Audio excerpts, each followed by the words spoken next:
The ship drifts out of hyperspace and Luthen Rael disappears. In his place, a new man begins to assemble. He walks to the back of the Fondor where a hidden compartment unfolds like a magician's cabinet.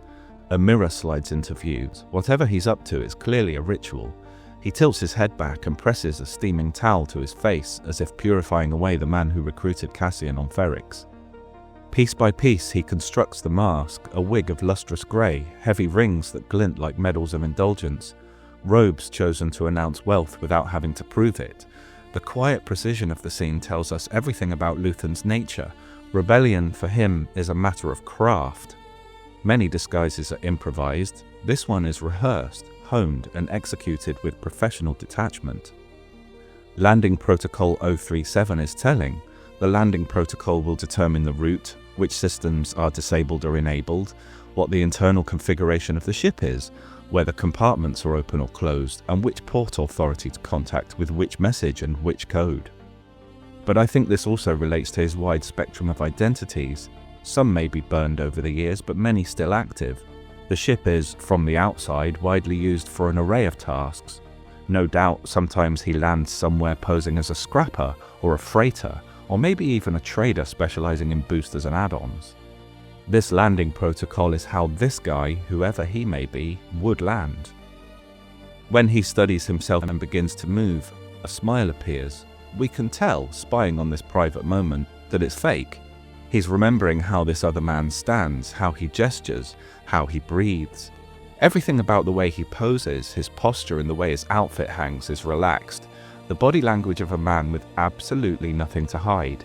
He takes a moment to live in the skin, like greeting an old friend. Who's this guy again? Oh, there he is, got him. There's no way to know if the Luthen we've already met is the real one, but this new one clearly isn't. Once he's got the feel, the face immediately drops. He's not going full method here, he's not going to perform for the ship's AI. It seems the act is deployed as needed rather than lived in full time when he's in the costume. On a planet that equates wealth with harmlessness, excess becomes a shield. To disappear here, you must first become conspicuous. What the scene captures, wordlessly, is the loneliness of the double life. Luthen's rebellion depends on the very affectations he despises: luxury, vanity, comfort. Every detail he wears is stolen from the enemy's language, yet he performs it beautifully because he must. Luthen hides behind luxury. I hide behind narrations about Luthen hiding behind luxury.